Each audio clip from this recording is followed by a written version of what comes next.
আলাইকুম। Japan Bangladesh cultural ফোরামের পক্ষ থেকে সবাইকে শুভেচ্ছা। আশা করি সবাই ভালো আছেন। আজকে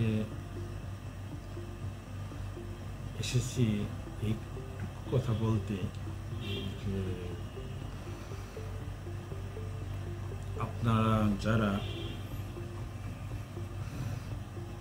জাপানিজ ভাষা নিয়ে পড়াশোনা করছেন তাদের তো অবশ্যই একটা উদ্দেশ্য আছে। কেউ উচ্চশিক্ষা, কেউ জাপানিজ ভাষা শিখে জাপানে কাজ করা, অবশ্যই আমাদের মধ্যে কেউ কেউ আছেন জাপানে গবেষণা করা। তো এই ভিতরে যারা জব নিয়ে জাপানে কেরিয়ার করতে চান তাদের সম্বন্ধে কিছু বলা, যেটা হচ্ছে জাপানে কেরিয়ার করতে হলে, জাপানে নিজের ভিতকে শক্ত করতে হলে জাপানি ভাষা শেখার বিকল্প অন্য কিছু নেই। জাপানিজ ভাষায় যার দক্ষতা যত বেশি, তার আধিপত্য তত বেশি। কীরকম? যেমন ধরুন, নিজে যদি জাপানিজ ভাষা বলতে পারেন অথবা আপনার বিপরীত পক্ষ কী বলছে সেটা বুঝতে পারেন এবং এটার সুন্দর একটা রেসপন্স আপনি দিতে পারেন, তাহলে আপনার কর্মক্ষেত্রে আপনার কদর থাকবে, আপনি কাজগুলো সাবলীলভাবে করতে পারবেন। এমনকি শিক্ষা ক্ষেত্র তাই, স্কুলগুলোতে, বিশ্ববিদ্যালয়গুলোতে আপনি আপনার সহকর্মীর সাথে, আপনার সহপাঠীর সাথে, আপনার শিক্ষকদের সাথে আপনার কমিউনিকেশনগুলো সহজভাবে করতে পারবেন। আর আরেকটা হচ্ছে কর্মক্ষেত্রে যদি আপনার ভাষাটা জানা থাকে, আপনি যদি কমিউনিকেশনটা ঠিক মতো করতে না পারেন, সেক্ষেত্রে আপনি কর্মক্ষেত্রে আপনার নিজেকে কমফোর্ট ফিল করবেন না।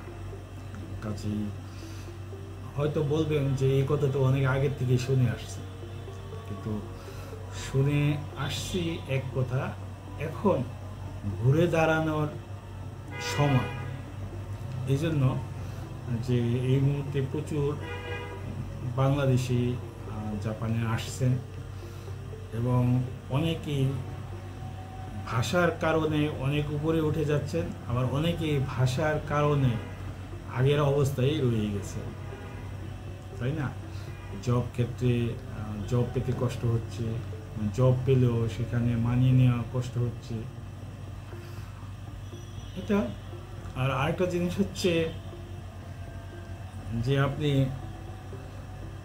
জাপানে যাওয়ার আগে বাংলাদেশ থেকে ভাষা শিখে যাওয়া, মিনিমাম N4 হচ্ছে দ্বিতীয় লেভেল, এটা আপনি সবাই জানেন, মোটামুটি প্রাথমিক কমিউনিকেশন লেভেল।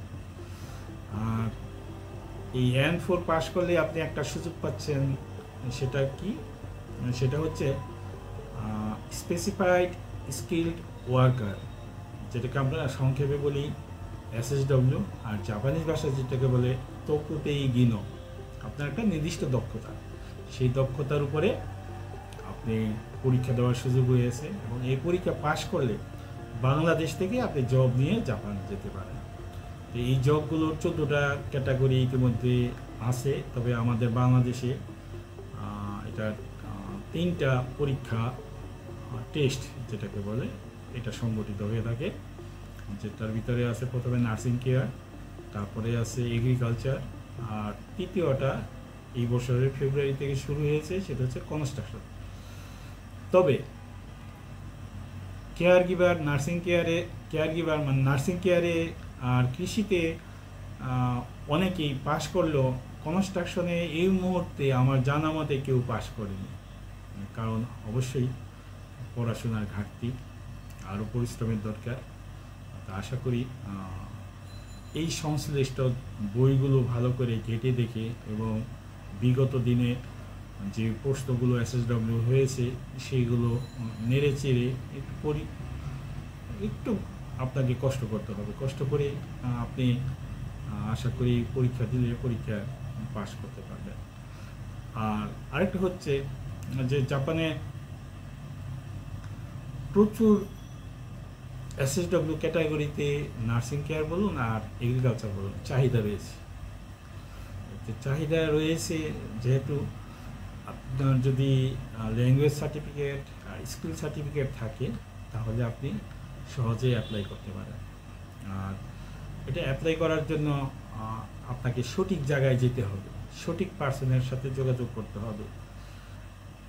আশা করি সেই ক্ষেত্রে আপনি সাফল্য পাবেন এবং আপনার পাশ করার পরে বসে থাকা আমি মনে করি একটা অপচয়, আপনার সময়ের অপচয়, মেধার অপচয়, শ্রমের অপচয়। কাজেই এই যোগ্যতা অর্জন করার পাশাপাশি আপনি সাথে সাথে সংশ্লিষ্ট বিশ্বস্ত কোনো প্রতিষ্ঠানের সাথে যোগাযোগ করে আপনি জাপান যাওয়ার উপায়টা খুঁজতে থাকবেন। আর সবচেয়ে বড় কথা হচ্ছে আরেকটা জিনিস যে ল্যাঙ্গুয়েজে পাস করা, জাপানিজ ল্যাঙ্গুয়েজে পাস করা আর সেই ল্যাঙ্গুয়েজটাকে বাস্তবে ব্যবহার করা এক কথা না। বাস্তবে ব্যবহার করতে হলে প্রচুর জাপানিজ যে কনভারসেশন মানে যেটাকে খাইওয়া বলে সেটা প্র্যাকটিস করতে হবে।